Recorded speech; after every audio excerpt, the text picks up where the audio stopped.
want to say thank you, HaKadosh Baruch Hu, for the lesson you taught me the other day that was so deep. I didn't even realize it, yo. You know, I always say a person who wants to control everything in the end has no control. You got to fall back, right? Put your ego low, let it go, and know that God is running the show, bro. Like that, we all know it. I preach it. I got videos named that, you know what I mean? Lessons from heaven. That's the message, yo. Treat others the way you want to be treated, yo. Put your ego low and show respect. Be polite, you know what I mean? Be kind and courteous. So there was something that was giving me a problem, yo. And I didn't even realize that I was being like those people that try to be in control. I'm going to show you exactly what I mean and how the Satan tricked me and how Hashem showed me the wrong of my ways so I could correct it. So watch, this is how it goes. So like I complain sometimes about the dogs barking, the guy with the leaf blower at 8 o'clock in the morning, the guy upstairs banging when they walk, you know, like, yo. So, you know, sometimes I complain. So it's like you want to control the noise. Hashem's like, you don't control the noise, bro.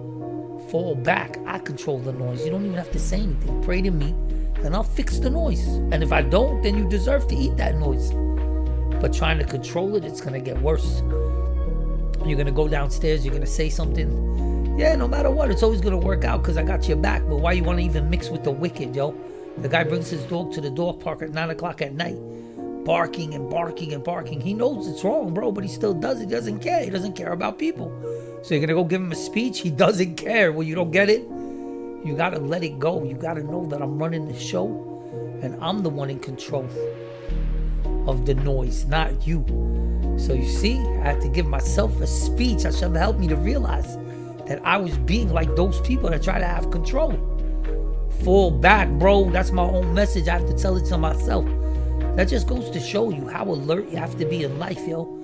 It's not just you learned the lesson once and now forever you got it, yo. Except for fearing Hashem. That's what they say. You fear Hashem, you acquire it forever. Because that's just the foundation to knowledge. That's why Hashem. That's exactly what it is, yo. Because it's the foundation. It's a gift that Hashem gave you, yo. Why? Because you showed that you loved His Torah. So the message and the lesson was clear from heaven. Don't worry about the noise, bro. You know, somebody asked me a great question. My boy Jack, the president, 93 years old, bro. Look how sharp this guy's brain works. So I texted him. I said, isn't it amazing that Shechem is the father-in-law of Yosef? You know, we broke it down to Dina, how she had Osnat. Osnat comes from the word Sneh, because they would hide her in the bush because they wanted to kill her because she was the daughter of Dina who got raped by Shechem. And who ended up marrying her? Yosef. How? Because Osnat in the end ended up getting adopted by Potiphar and his wife. So she was in the same palace as Yosef. And they fell in love and got married. How gangster is that, yo? Hashem will make things happen in a way that is so crazy. You know why? Because you don't realize there's actually forces out there that are moving things spiritually in certain directions, yo. Like, God forbid, you could be doing a sin a lot of times and have a big punishment coming towards you, like a runaway train, but you don't know. It could take 4 or 5 days till it comes, God forbid. Lo aleinu, but you get the point, yo. Things are moving, things are happening, all based on how you behave. So if you change in those 4 or 5 days, that train will get averted, that train will stop, something will happen. Hashem will make something happen. Don't you get it, bro? He's orchestrating the whole thing, yo. And it's all based on how you behave, yo. It's crazy. It's like if Hashem gave everybody a piece of chocolate, and if they were good, it would taste like the best chocolate in the world. If they weren't, it would taste like, I don't want to even tell you what it would taste like, you know what I mean? And then we'll know who's righteous and who's not, just by the face they make. Panim, bifnim, you understand? You see somebody's face, tell you exactly what's in their heart, yo. It's gangster. So the question that he asked me was, how could it be that Lavan, who was so wicked, had a daughter so righteous as Rachel? It's a great question, yo. So right away I said, you know, because he was related to Avram. I was trying to come think of, like, you know, because he's Avram's nephew. So I wanted to see, like, is he Avram's nephew? Let me just break it down. Nahor, the older brother, his uncle, Lavan's uncle was Avram. That's it, Zel. So he had some schut from that. And I was trying to think of it. Maybe she was not so righteous. She did tshuva. She became super righteous. Who knows? But the question still remains, how can a wicked person have the merit to have a righteous child? I'm sure if we look in the Torah, we're going to find a lot of examples. I can't think of any off the top. It's deep. Think about it. If you know, holla, yo. Camp Kika, gmail.com. I got to change that to Lessons from Heavens. I think I have one there, Lessons from Heaven 24/7. Email me there, yo, at Gmail. Word. I love you, HaKadosh Baruch Hu. I love how you give me knowledge to steer away from the sin. I love how you give me knowledge to remind myself that just like I teach others not to be in control, that I myself was trying to control the noise. I respect that. And a person with God in their heart would show that. A person with God in their heart would never bring their dog to a dog park at 9 o'clock at night knowing the dog's going to bark at every person that passes by. Nah. A person with God in their heart would never even go there, yo. A person with God in their heart would see an old lady coming. He would already be thinking, should I move to the left? Should I move to the right? Does she have enough space? You know what I'm saying? The other day I saw a bunch of teenage kids, yo, from the high school. I was walking and there was some old lady in front of me with like a caretaker. Yo, they came like a mob of 20 kids walking down the street. Yo, not even for me. There's nobody bothered me. They just walked right by me, rubbed up against me, you know what I'm saying? Shoulder to shoulder. I just kept it moving, yo. But come on, man. Show some respect for the elder. You know why? Because you're going to get old. Word up, man. I thought about that a lot, yo. You're going to get old. So if you show respect to the elder, Hashem will help your knees, your joints. You see people that are 775, they're in pretty decent shape. You know, can have a conversation, can sit, can enjoy.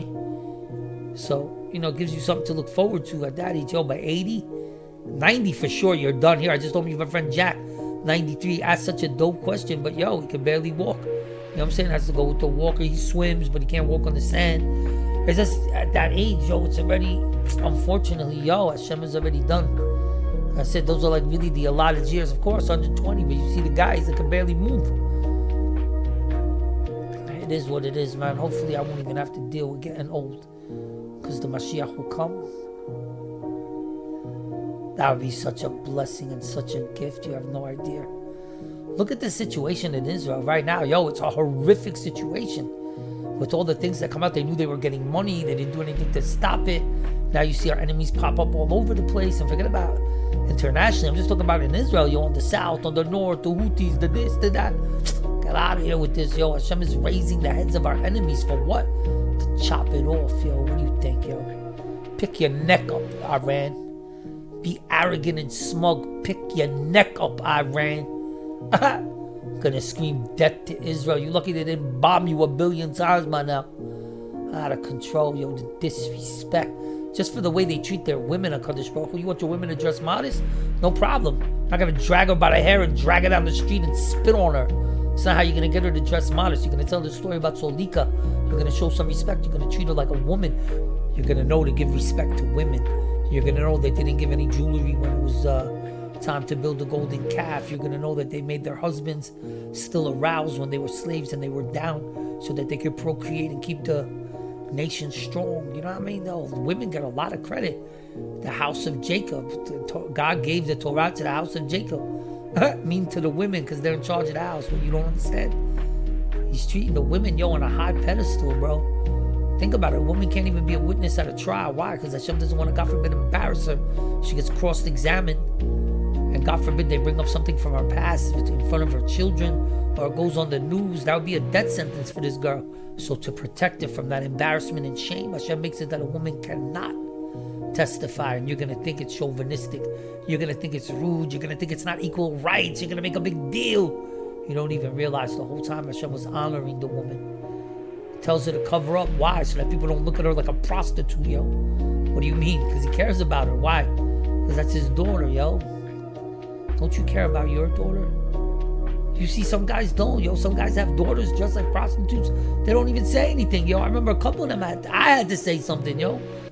One guy got mad at me, yo. His wife used to dress, yo, like she was in a strip club, yo. Excuse my language.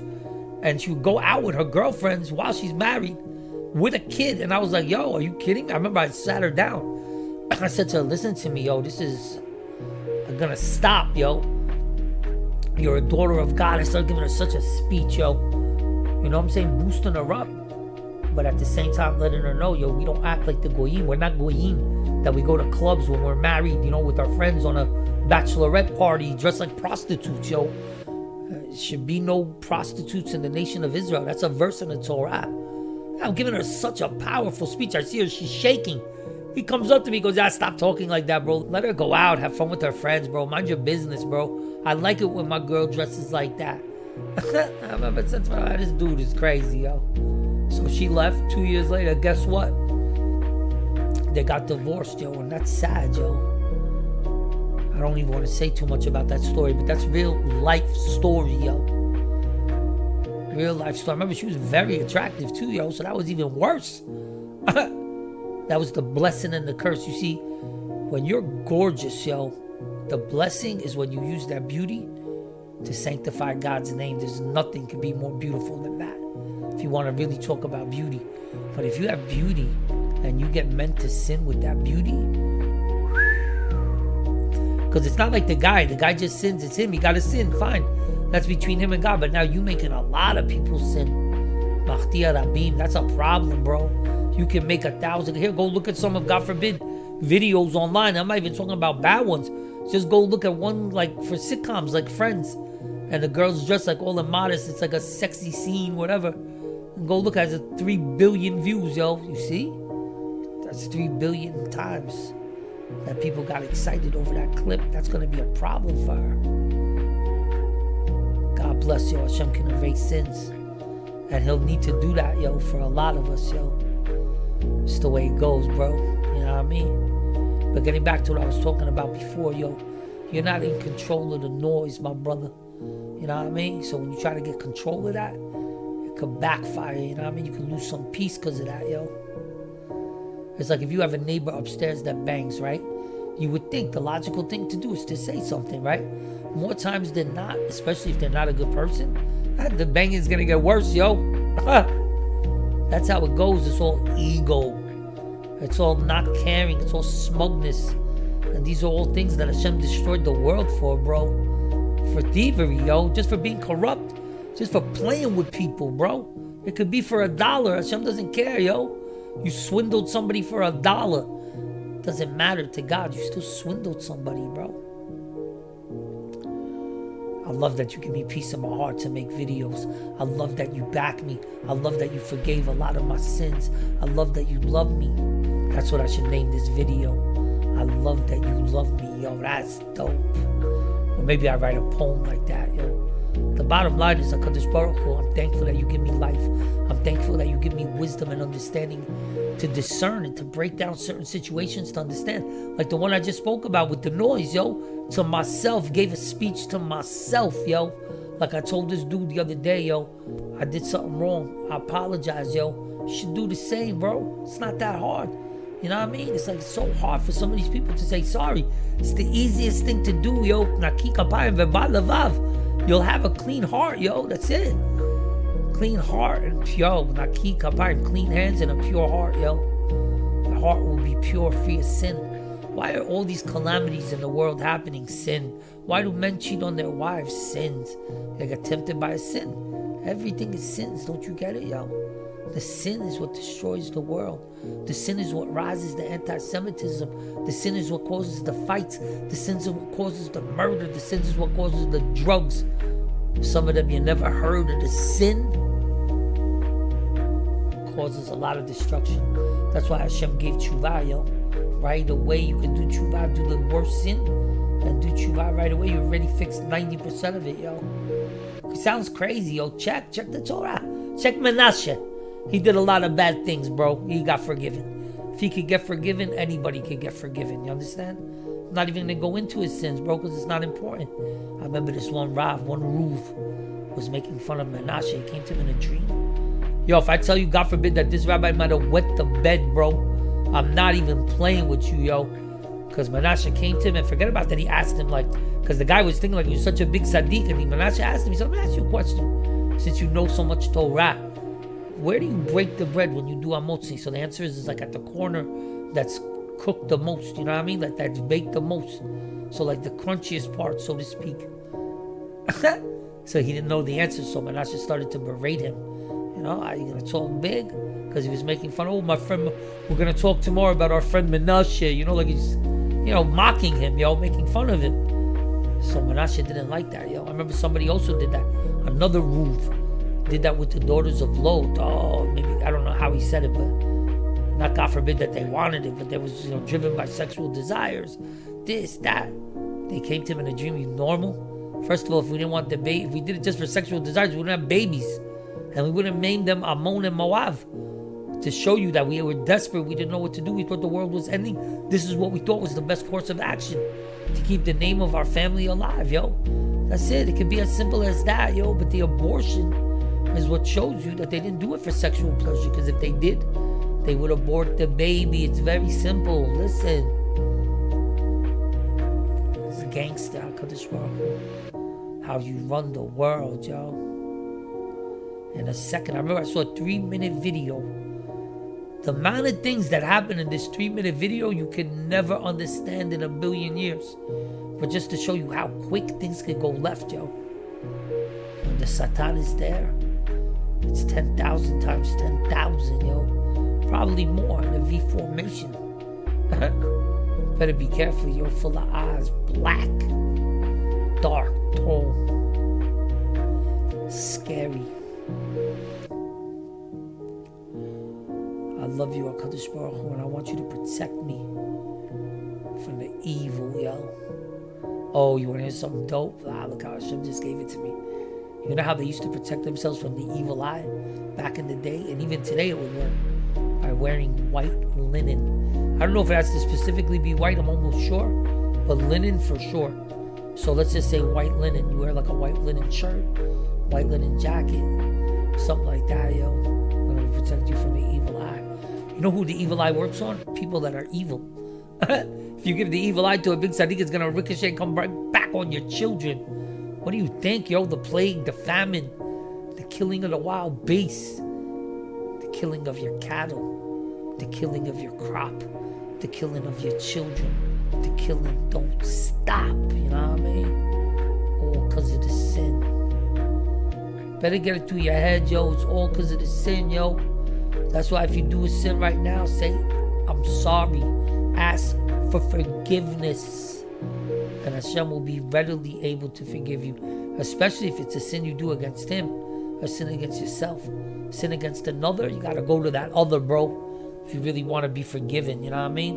And don't ever give a fake apology, bro. Ever. Better off not apologizing, you understand? Just want to get that off my chest to let you know that I love you. Hashem, we already know, but that I love you, the listener, because I get the ability to speak to you about God, to touch your heart, to let you know that my heart is infused with His, and that all He really wants is for you to choose life, to do the right thing, so you can get an abundance of blessing. Why you want to choose wrong? Why you want to do a sin? You want to suffer? You want to have stress? You want to have anxiety? You want things to always go wrong? You want it to look like you have bad luck? You want to get into encounters that you yourself couldn't even believe? Why? Why you want to get depressed? The sin causes depression. You know why? Because you create negative thoughts. And those negative thoughts are demons that come in the middle of the night to talk you down. You're terrible. You sin against God. You're on this. You're that. And you should just know. Give you some good advice how to answer that, yo, in your mind. Mentally, number one, your flesh and blood. Of course, you're going to fail. What do you think, yo? As long as you work on yourself, you're good in Shamayim. That's number one. Number two, never get depressed. The minute you get sad, yo, if you are a prophet, and in the middle of talking to Hashem, you got sad. I don't even know how that could be. Hey, giving you sad prophecies about what's going to happen to Israel. You got so sad, Hashem will leave you. He won't finish the prophecy, bro. It says that when a person is mad or sad, Hashem stops the prophecy, yo. Because it shows a lack of faith in God. It's almost disrespectful to God that you would think that He couldn't handle it. If He's not handling it, there's a reason He's not handling it. He's testing you. In the end, will it be justice? Guaranteed.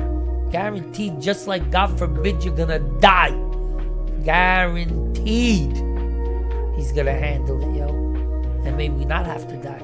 May Mashiach come speedily in our day so we could be alive maybe go to sleep and pop right back up. Word up, yo. Love you, HaKadosh Baruch Hu. I feel you in my heart, Hashem. I know you're real. I know you judge me. I know when I do good, I get good. I know when I do not so good, I get not so good, yo. I'm clever enough to see that in my life, yo. Keep your mouth closed. Always, always, always show respect to others, yo. I can't explain to you how important that is, just for your own safety, yo. Just for your own good. And not even if you're the biggest, toughest dude and nobody can touch you. Hashem can touch you, bro. You could slip in the shower, fall, crack your head. What do you think, yo? Like my mother the other day, yo, she had this towel wrapped around her and she went to go walk, not really realizing that the towel was wrapped around her, and her legs were like cuffed, so she couldn't move. She almost fell. That could be dangerous to a lady in her 70s, you know what I mean? So, very fragile, yo, but Hashem is a lot of traps out there, yo. Only by the grace of God she didn't fall, yo. Real talk, I forgot to thank you for that, Hashem, so I'm doing it now in public to glorify your name. I remember one time I was teaching a class and I told them that the name Hashem is in the name Yehuda, and that's the only name it's in. You're not going to find the name of Hashem in any other name. So this one kid, when I was a young teacher, this one kid whose name was Yehuda got up and he said, "You're wrong. Coach is wrong." He started yelling out, "Coach is wrong." I said, "What are you talking about, bro? I guarantee you I'm not wrong." He goes, "You're wrong." I said, "So come up to the blackboard and prove to me I'm wrong." So I gave him the chalk and he came up and I said, "Write the name." So he writes Moshe. I said, "That's not the name of Hashem." He said, "Turn it around. Hashem." Yeah, I said, "Yo, he's right." I said, "Good one, yo." That's it. That's how it goes, bro. Humbled by a little kid, and that was dope, and I love it. That's when I was a young teacher, though. Just for the record, yo. Yo, HaKadosh Baruch Hu, I love you so much. I just want the world to love you like that. You know why? Because if the world would love you the way I love you, it wouldn't be perfect, but they would fix it. That's guaranteed, yo. They would know God is watching. They would go out of their way to be respectful. They wouldn't do to others what they wouldn't want to be done to themselves. They asked this one rabbi, "Give me the whole Torah, one sentence." The rabbi said, "V'ahavta l'recha kamocha." That's the whole Torah in one sentence. What good is it? You can keep Shabbat your whole life. You get 1,000,000,000 mitzvot, but you treated people bad. You were arrogant. You were rude. That Shabbat is only going to help you that much, yo. At the end, if the core of the vessel is damaged, then the Shabbat gets damaged. Do you understand? Love you, HaKadosh Baruch Hu.